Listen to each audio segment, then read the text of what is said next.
Good morning. KP college की online class में आप सभी का स्वागत है। आज हम होम साइंस के प्रथम प्रश्न पत्र के अंदर 11 चैप्टर पढ़ने जा रहे हैं, जिसका टॉपिक है मातृ रक्षा एवं बाल कल्याण कार्यक्रम। इससे पिछली क्लास में हमने WHO के बारे में वगैरह पढ़ा था। आज हम पढ़ रहे हैं यूनिसेफ। यूनिसेफ का पूरा नाम अगर देखा जाए तो है संयुक्त राष्ट्र अंतर्राष्ट्रीय बाल आपातकालीन से कोष, यानी कि यूनिसेफ जो है यह एक अंतर्राष्ट्रीय शाखा है। अगर इसका कार्य देखा जाए तो इसका जो कार्य है वो है कि आपातकालीन के दौरान जो समस्याएं उत्पन्न होती हैं या जो लोग ग्रसित हैं उनको सेवा प्रदान करना, चाहे वो राष्ट्रीय स्तर पर हो या चाहे अंतर्राष्ट्रीय स्तर पर हो। इसकी स्थापना अगर देखें तो हमारे जो द्वितीय विश्व युद्ध हुआ था तो उसके बाद में इसकी स्थापना हुई 11 दिसंबर 1946 को, तब इसकी स्थापना की गई थी। और द्वितीय विश्व युद्ध की जो विभीषिका थी, यानी कि जो देखा गया उसमें कि बालकों को आपात के समय कई तरह की आवश्यकताओं की ज़रूरत थी, जैसे कि भोजन की है, वस्त्र की है, चिकित्सा सुविधा की आवश्यकता थी। तो ऐसे समय में जो इस कोष की एक स्थापना की गई थी, यूनिसेफ नामक कोष की, जिसके अंतर्गत उन बालकों को और उन माताओं को खासकर जिनको जो इससे पीड़ित हो रहे थे उनको सेवाएं प्रदान की जा रही थी।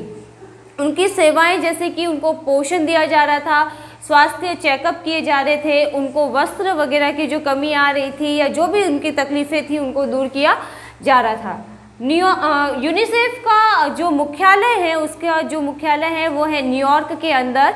तो ये जो यूनिसेफ है यह एक अगर देखा जाए तो आहार एवं जो कृषि संगठन के जो हैं उनके साथ तथा विश्व स्वास्थ्य संगठन के साथ में मिलकर कार्य करता है और उनको भी सहयोग प्रदान करता है, ताकि ये जो हो रहे संक्रामक रोग जैसे कि मलेरिया है, क्षय रोग है और उसके अलावा कई भी तरह की जो तकलीफ़ें हैं जो कि माता और शिशु से संबंधित होती हैं, तो उन रोग के उन्मूलन के लिए, बाल स्वास्थ्य के लिए और पोषण पर्यावरण स्वास्थ्य के लिए ये निरंतर रूप से कार्यरत हैं, जिसकी वजह से यह माताओं को जिन आवश्यकताओं की ज़रूरत है या जो आवश्यकताएं हैं उनकी, जैसे कि पोषण को लेकर, चिकित्सा को लेकर, साथ में विभिन्न सेवाओं को लेकर, जांच को लेकर, वो सारी की सारी यूनिसेफ के माध्यम से पूरी की जा रही है।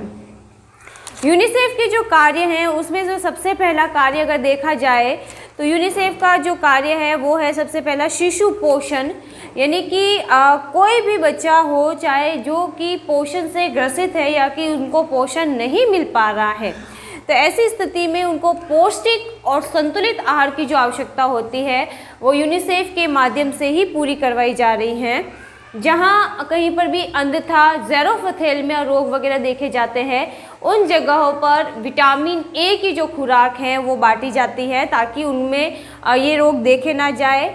और वे इलाके जहाँ पर नमक की कमी पाई जाती है, यानी कि आयोडीन युक्त नमक की जो कमी पाई जा रही है, जिनकी वजह से गेंगा नामक रोग यानी कि ग्वाइटर रोग जो है वो देखा जा रहा है। वैसे गेंगा रोग जो है गले का जो रोग है, जिसमें कि सूजन होकर आगे की ओर गला लटक कर बाहर आ जाता है, तो ये जो रोग है वो आयोडीन की कमी से होता है। तो यूनिसेफ उन इलाकों में जहाँ पर नमक में आयोडीन नहीं है तो वहाँ पर नमक में आयोडीन मिलाकर आयोडीन युक्त नमक उन लोगों को प्रदान करवाती है, ताकि उनमें ये जो बीमारी है वो देखी ना जाए। उसके अलावा जैसे कि दूध है का पाउडर, गेहूं का आटा, दलिया, चावल, चीनी आदि जो खाद्य पोषक पदार्थ हैं और जो सामग्री हैं वो भी उपलब्ध करवाई जाती है। दूसरा जो यूनिसेफ का कार्य है वो शिशु स्वास्थ्य। पहला था शिशु पोषण, दूसरा है शिशु स्वास्थ्य का इसका जो कार्य। शिशु का स्वास्थ्य यानी कि सबसे पहले ये देखा जाता है कि कोई भी बच्चा बीमार ना रहे या संक्रामक रोगों से ग्रसित ना हो और सभी बच्चे जो है उत्तम स्वास्थ्य के साथ और स्वस्थ रहकर आगे बढ़े। तो इसके लिए यूनिसेफ के द्वारा उनको स्वास्थ्य संबंधी जांच की जाती है, समय समय पर उनको टीके उपलब्ध करवाए जाते हैं, सीरा उपलब्ध करवाया जाता है, ताकि बच्चों को जो संक्रामक रोग है उनसे बचाव किया जा सके। खासकर 6 तरह की जो जानलेवा खतरनाक बीमारियां हैं उनसे उनको बचाया जाता है। तो उसके लिए उनको कई तरह के टीके लगाए जा रहे हैं ताकि बच्चों को ये संक्रामक रोग ना हो। दूसरा, बच्चों के माता पिता और जो अन्य परिवार के जो लोग हैं या जो इस क्षेत्र विशेष के लोग हैं उनको जागरूकता दी जाती है या उनको जागृत किया जाता है या उनको चार्ट है, पोस्टर है, बुलेटिन है या चित्र के माध्यम से, नाटक के माध्यम से, टेप रिकॉर्डर, टीवी के माध्यम से, फिल्म दिखाकर उनको जागरूकता दी जाती है कि किस तरीके से कोई रोग फैलता है, उस रोग का कैसे निपटारा किया जा सकता है, उससे कैसे बचाव किया जा सकता है। उसके बाद आता है बाल विकास एवं जीवितता।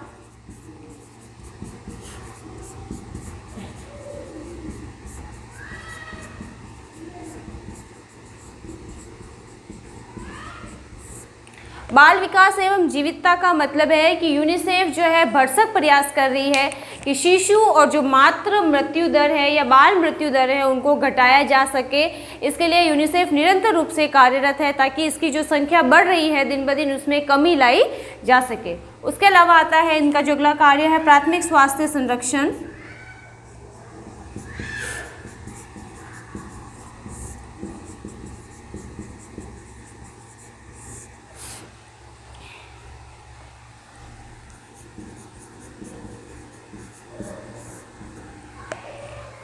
प्राथमिक स्वास्थ्य संरक्षण पर इसलिए जोर दिया जाता है ताकि कई बार लोगों को अच्छी सेवा नहीं मिल पा रही, अच्छी सहायता, स्वास्थ्य संबंधी जो सहायता चाहिए वो नहीं मिल पा रही है। इसलिए यूनिसेफ के द्वारा स्वास्थ्य प्रशिक्षण दिए जाते हैं और प्रशिक्षण के लिए वित्तीय सहायता जो है वो यूनिसेफ के द्वारा उपलब्ध करवाई जा रही है, जिससे चिकित्सक, नर्स, जन स्वास्थ्य कार्यकर्ता या फिर स्वास्थ्य सहायक जो है या स्वास्थ्य से जुड़े कर्मचारी को प्रशिक्षण प्रदान किया जाता है ताकि वो समय पर जो स्वास्थ्य सेवाएं हैं वो लोगों को उपलब्ध करवा सके, उसका संचालन जो है वो सही प्रकार से हो सके। इसके लिए साथ में यूनिसेफ जो नए उपकरण हैं या जो नए कोई भी औजार वगैरह जो आते हैं वो भी तुरंत उनमें चिकित्सालयों में उपलब्ध करवाते हैं ताकि लोगों का उसका जो फ़ायदा है वो मिल सके। अगला जो इसका कार्य है वो है जल एवं स्वच्छता।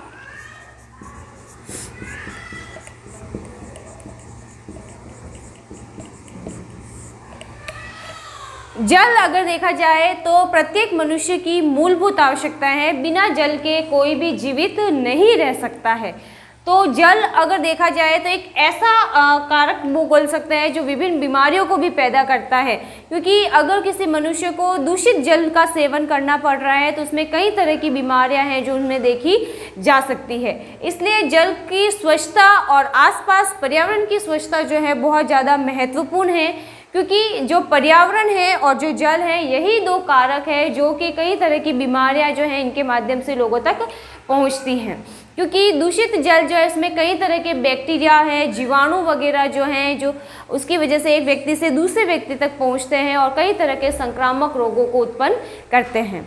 उसके अलावा जैसे कि पीने का जो जल है हमेशा स्वच्छ होना चाहिए, साफ़ होना चाहिए और प्रदूषण रहित होना चाहिए ताकि जो है बीमारियां ना फैले और लोगों को जो है बीमारियों से बचाया जा सके। उसके अलावा जो अगला कार्य है वो है शिक्षा।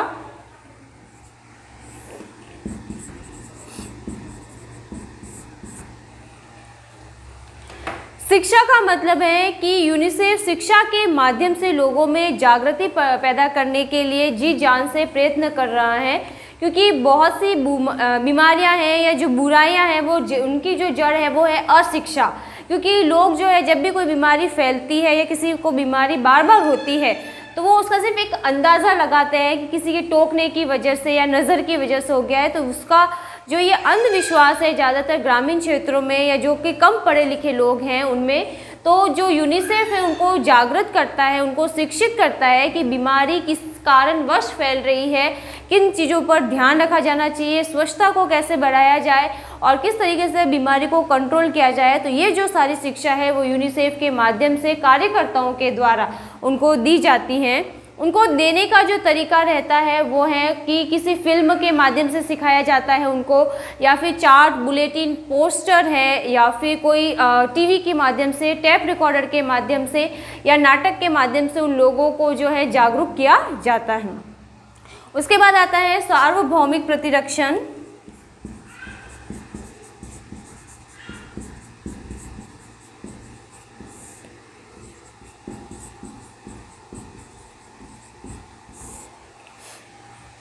सार्वभौमिक प्रतिरक्षण का मतलब है कि जो यूनिसेफ है वो विश्व स्वास्थ्य संगठन के द्वारा सन 1974 से ही बहुत ही विस्तृत प्रतिरक्षण कार्यक्रम जो चलाए जा रहे हैं WHO के माध्यम से।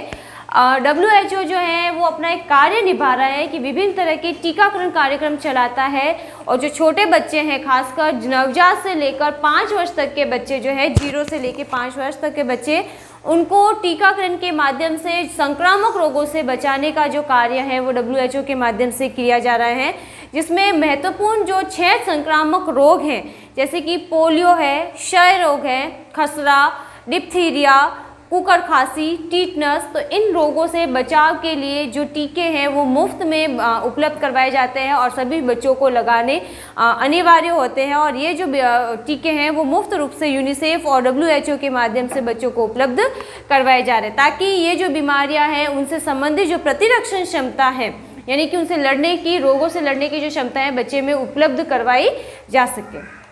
उसके बाद आता है शिशु एवं परिवार कल्याण कार्य।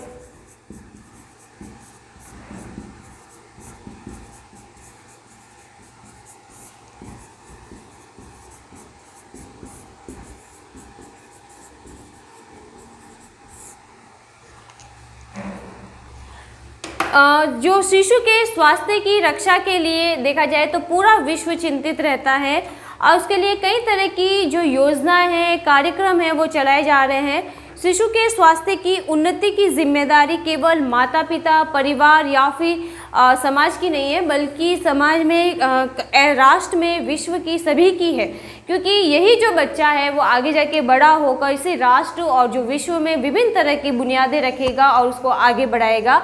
तो इसलिए बच्चों के लिए कई तरह के डे केयर सेंटर खोले गए हैं, जहाँ पर बच्चों को खेलने वगैरह, उनका पालन पोषण करने, उनको सुरक्षित रूप से वहाँ पर रखा जा सकता है। शिशु कल्याण केंद्र खोले गए हैं और यूनिसेफ की सहायता से ये सारे कार्य होते जा रहे हैं। लड़कियों और महिलाओं को शिक्षित करने के लिए गृह क्लब चलाए जा रहे हैं। बाल संरक्षण, भोजन का परिरक्षण, व्यावसायिक प्रशिक्षण केंद्र जो है वो चलाए जा रहे हैं और उनको स्वयं को आत्मनिर्भर बनाया जा रहा है ताकि वे स्वरोजगार कर सकें। उसके बाद आता है आपातकालीन सहायता।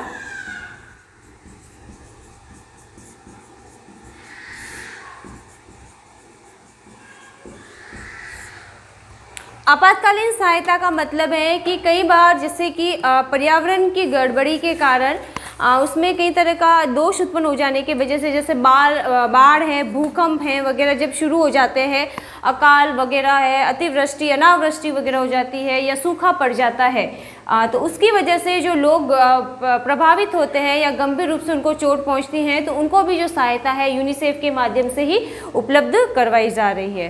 तो आज जो हमने पढ़ा वो है यूनिसेफ के कार्यों के बारे में। तो अगला जो टॉपिक है वो है हमारा निप्सिड। निप्सिड भी एक तरह की संस्था है जो कि यूनिसेफ के समान ही कार्य करती हैं।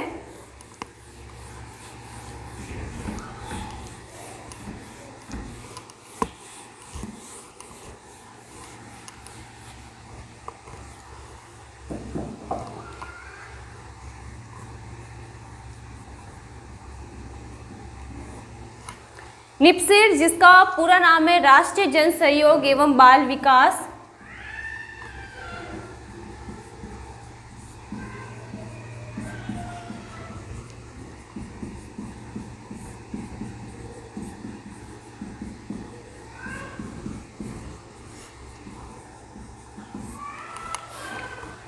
निप्सिड की जो स्थापना है वो 4 जुलाई 1975 में हुई थी।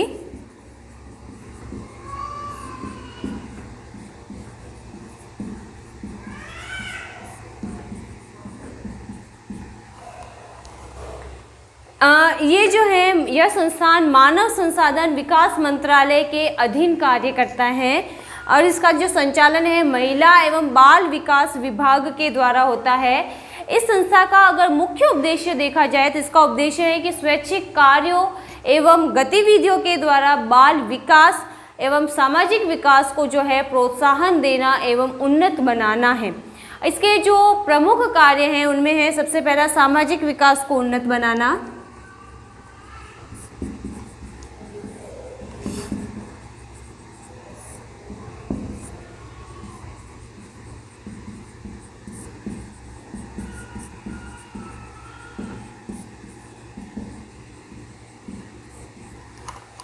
यानी कि सबसे पहले निप्सिड का जो कार्य है वो सामाजिक विकास को उन्नत बनाना, यानी कि समाज को उन्नत बनाकर ही जो है सभी तरह की सुरक्षा जो है उपलब्ध करवाई जा सकती है। इसके लिए जो निप्सिड है अगर देखा जाए तो प्रयत्नशील है। इसके लिए यह संस्थान स्वैच्छिक जो आवश्यकताएं संस्थानों और संगठनों को सहयोग प्रदान करता है ताकि सुचारू रूप से कार्य हो सके और जो सहायता है उनको उपलब्ध हो सके। इसके बाद इसका जो दूसरा कार्य है वो है बाल विकास कार्यक्रम के लिए प्रारूप तैयार करना।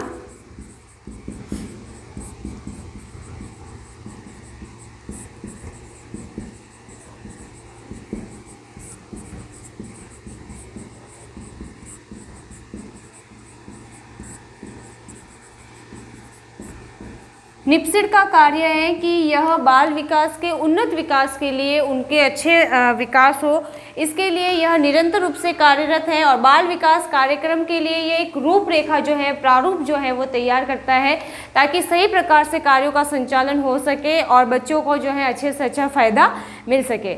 उसके बाद इनका जो तीसरा कार्य है वो है सरकारी नीति एवं शैक्षिक गतिविधियों में समन्वय स्थापित करना।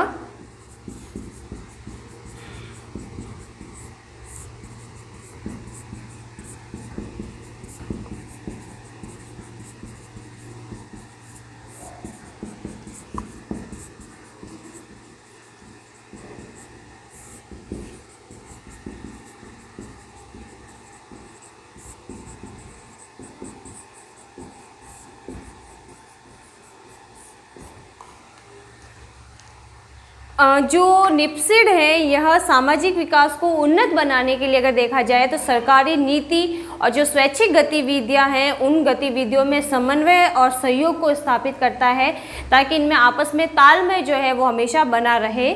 उसके बाद जिसका अगला कार्य है वो है प्रकाशन। निप्सिड के द्वारा कई तरह की चार्ट, पोस्टर, किताबें, पुस्तकें जो है उसके अलावा बुलेटिन वगैरह है, जो चित्रित पोस्टर वगैरह है, पत्रिकाएं हैं आदि जो हैं रिपोर्ट वगैरह जो है तैयार करके सामाजिक विकास को उन्नत बनाने के लिए निरंतर रूप से प्रकाशित की जा रही है। उसके बाद आता है प्रशिक्षण।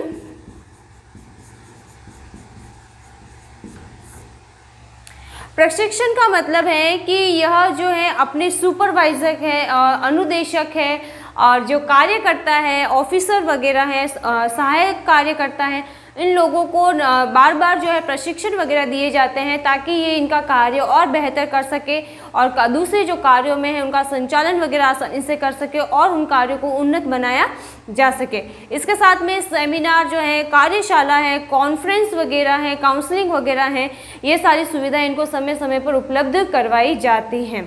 इसके बाद आता है सरकारी एवं स्वैच्छिक संस्थाओं का सहायता देना।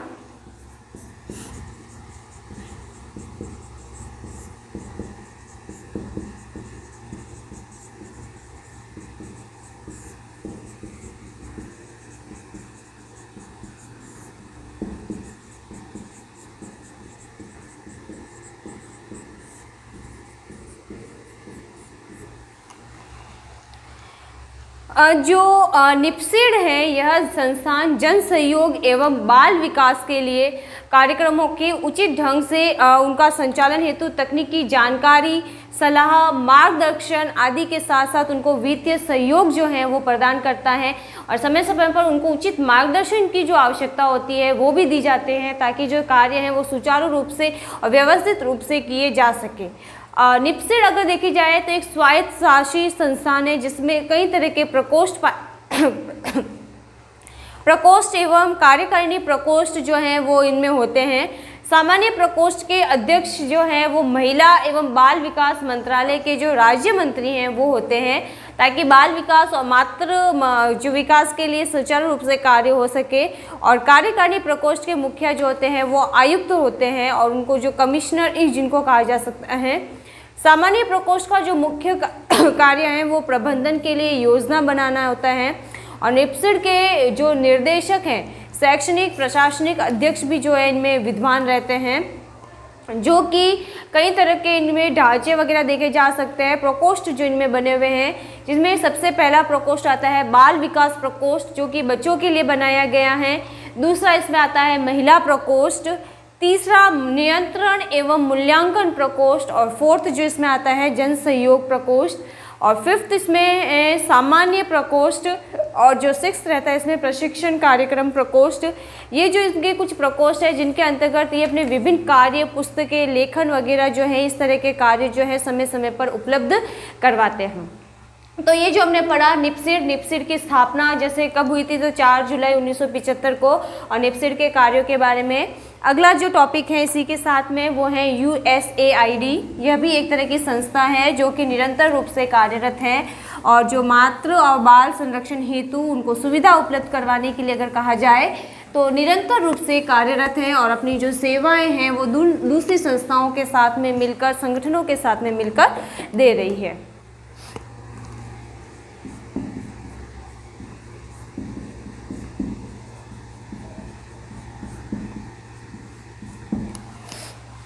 USAID, इसका प्रारंभ, इस संस्था का जो नाम है वो पहले में प्रारंभ में इसका जो नाम था वो था TCM, जो कि अभी बदल कर रख दिया गया है USAID। इसमें इसका नाम बदलकर USAID हो गया, और इसका जो स्थापना अगर देखी जाए तो अमेरिका में हुई थी।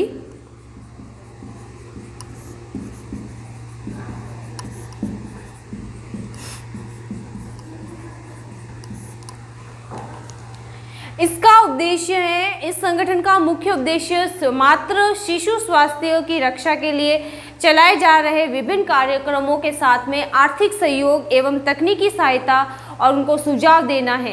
यानी कि जो कार्यक्रम माँ और बच्चे की सुरक्षा के लिए पहले से चलाए जा रहे हैं, ये उनको वित्तीय सहयोग देता है, सुझाव देता है, और साथ में उनको किसी भी तरह की और भी कोई सहायता चाहिए होती है तो वो उपलब्ध करवाता है। इनके जो कार्य है, सबसे पहला आता है स्वच्छ वातावरण।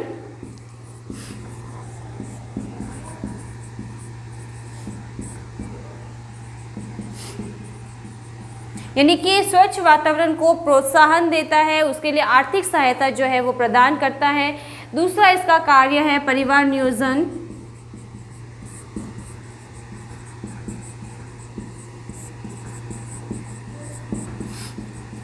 यानी कि परिवार नियोजन को बढ़ावा देने हेतु भी ये सहयोग देता है, सुझाव देता है, आवश्यक जो सामग्री जिनकी आवश्यकता होती है वो उनको उपलब्ध करवाता है। तीसरा इसका जो कार्य है स्वच्छ पेयजल।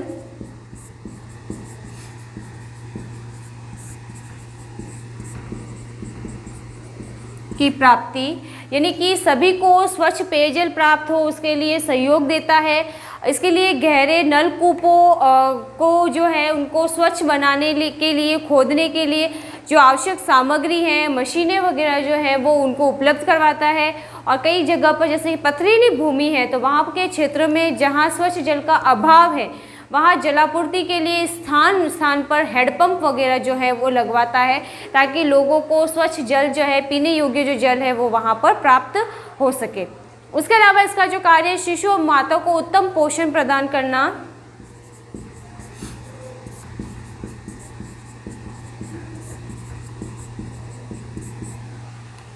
फिर इसका अगला कार्य है मलेरिया उन्मूलन के अभियान में मच्छरों पर रोक लगाने के लिए, मच्छरों की जो मात्रा दिन ब दिन बढ़ रही है उसके लिए निरंतर रूप से प्रयासरत है। इसके लिए यह डीडीटी तथा डीडीटी के छिड़काव के लिए जो आवश्यक सामग्री, उपकरणों की आवश्यकता है वो सभी उपलब्ध करवाता है, और मच्छरों को नष्ट करने हेतु डीडीटी का छिड़काव जो है विभिन्न यंत्रों के माध्यम से करवाते हैं। उसके साथ में अगला जो इसका कार्य है शिक्षा के क्षेत्र में सहयोग करना। तो ये विभिन्न शिक्षा के क्षेत्रों में जैसे कि खासकर मेडिकल और नर्सिंग क्षेत्रों में ये अपनी वित्तीय सहायता प्रदान करते हैं। उसके अलावा ये कई सेवाएं जो हैं अस्पतालों के विस्तार हेतु भी दे रहा है, और स्वास्थ्य शिक्षा का जो प्रसार करना है उसमें भी ये अपना सहयोग प्रदान कर रहा है, ताकि जो है सभी को सुविधा उपलब्ध हो सके और अच्छा स्वास्थ्य जो है सभी का बन सके। तो आज जो हमने अभी तक पढ़े हैं वो है निप्सिड के बारे में पढ़ा, हमने USAID के बारे में पढ़ा। आपको इनसे संबंधित कोई भी कन्फ्यूज़न या क्वेरी है तो आप इस नंबर पर कांटेक्ट कर सकते हैं। Thank you. अगला जो है हमारा, हम पढ़ रहे हैं केयर। वैसे इसको देखा जाए तो इसका पूरा नाम है cooperative for American relief everywhere. यानी कि ये जो संस्था है केयर, इसकी स्थापना अगर देखें तो इसी तरह से की गई है ताकि बच्चों और महिलाओं को इसका जो लाभ है वो मिल सके, खासकर बच्चों को। इस संस्था की स्थापना जो की गई थी 1946 में।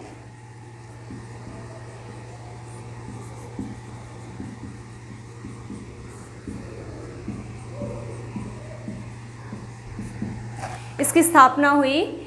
इसमें द्वितीय विश्व युद्ध की समाप्ति के बाद अमेरिकी जो दानदाताओं ने युद्ध से जो पीड़ित यूरोपियनों के लिए खाद्य सामग्री, दवाइयाँ, आवश्यक सामग्री पहुंचाने के लिए इस संस्था की स्थापना की थी। युद्धकालीन संकट में कुछ ही वर्षों में समाप्त हो गए, फिर भी यह संस्था जो है आज तक भी कार्यरत है। और युद्धकालीन संकट समाप्त होने के बाद जो यह संस्था विश्व के विभिन्न देशों को खाद्य सामग्री, कृषि यंत्र, चिकित्सकीय उपकरण, दवाइयाँ, टॉनिक और जो दूध का पाउडर है आदि भेजने का जो कार्य है वो करती हैं। भारतवर्ष में केयर की स्थापना 1950 में हुई।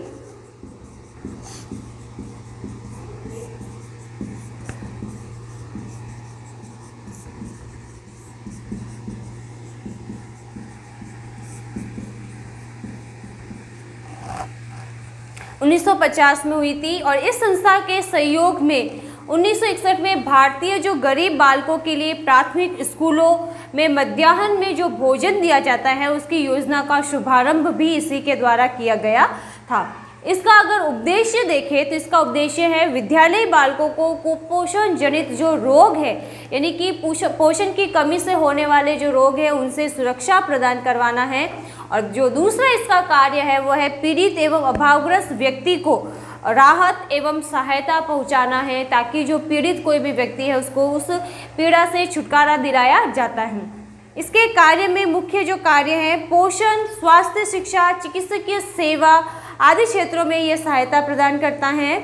केयर जो है यूनिसेफ के माध्यम से कुपोषित माताओं और जो बालक हैं उनके लिए पाउडर का दूध, मक्खन, सोयाबीन का दूध, विटामिन युक्त डबल रोटी आदि जो खाद्य सामग्री हैं वो उनको उपलब्ध कराता है। और ये खाद्य पदार्थ मातृ और शिशु कल्याण केंद्रों के माध्यम से अगर देखे जाए तो माताओं और शिशु को जो निःशुल्क सुविधाओं के रूप में प्रदान कर रहे हैं। यह संस्था भारत में चल रहे व्यावहारिक पोषाहार कार्यक्रम में भी अहम भूमिका निभा रही है। इनके माध्यम से बालक और स्कूल में जो पूर्व बालक है और गर्भवती माता, धात्री माताएं जो हैं उनकी आवश्यकता अनुसार पौष्टिक पोषाहार प्रदान करने के लिए भी यह निरंतर रूप से कार्यरत है। केयर अगर देखा जाए तो काम के बदले अनाज योजना और के अंतर्गत विभिन्न जगहों और कार्यों को करने वाले मजदूरों को अनाज बांटने का कार्य करती है। यानी कि ये विभिन्न मजदूरों को कार्य में लगाती है और कार्य के बदले उनको अनाज उपलब्ध करवाती है, ताकि जो गरीब परिवार या जो मजदूर वर्ग है उनको खाने के लिए जो भरपेट अनाज है वो प्राप्त हो सके। शिक्षा के क्षेत्र में अगर देखें तो केयर को अमूल्य भूमिका भी निभा रहा है। यह विज्ञान शिक्षा के क्षेत्र में उल्लेखनीय कार्य भी कर रहा है। विज्ञान की प्रगति के लिए विभिन्न उपकरणों, पुस्तकों, मशीनों आदि की जो निःशुल्क व्यवस्था है वो केयर के माध्यम से की जाती है और विज्ञान संबंधी जो ज्ञान है वो लोगों तक पहुंचाया जाता है। उसके अलावा चिकित्सकीय शिक्षा में भी केयर को सक्रिय भूमिका है। यह चिकित्सा विभाग में सुधार हेतु x ray machine, sonography machine, vitamin की गोलियां, दवाइयाँ, जांच के उपकरण आदि जो सामग्री वगैरह जो चाहिए होती है वो उनको अस्पतालों में और मेडिकल स्थानों पर उपलब्ध करवाता है, ताकि सभी लोगों को जो सुविधा की आवश्यकता है वो पूरी हो सके और किसी भी तरीके की स्वास्थ्य जांच में कोई भी रुकावट वगैरह जो है वो ना आए। उसके बाद आता है अगला जो टॉपिक है वो है खाद्य एवं कृषि संगठन, FAO। पूरा नाम इसका है खाद्य एवं कृषि संगठन।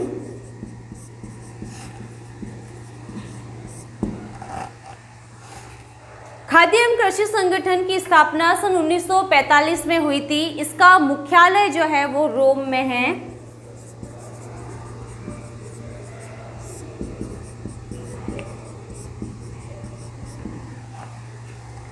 इसका मुख्य कार्य विश्व भर में खाद्य पदार्थों के उत्पादन से संबंधित आंकड़ों को एकत्रित करना, ताकि जो संपूर्ण विश्व में खाद्यान्न की स्थिति को जो है जानकारी प्राप्त हो सके कि किस स्थान पे किस प्रकार से कितनी मात्रा में खाद्यान्न पैदावार हो रही है वगैरह। तो इनका जो आंकड़ा है वो FAO के माध्यम से रखा जाता है। यह संगठन विश्व स्वास्थ्य संगठन के साथ मिलकर सभी के लिए स्वास्थ्य संबंधी अच्छे प्राप्ति के लिए कार्य कर रहे हैं। इसका उद्देश्य अगर देखा जाए संस्था का, तो विश्व की बढ़ती जनसंख्या की आवश्यकताओं की पूर्ति के लिए खाद्य पदार्थों का उत्पादन करना, क्षमता को बढ़ाना और सभी तक लोगों को खाने के लिए आहार मिल सके, भोजन मिल सके, तो उसके लिए दूध, अनाज, दालें वगैरह है वो आदि मिल सके, तो उसका जो पूरा कार्य करती है।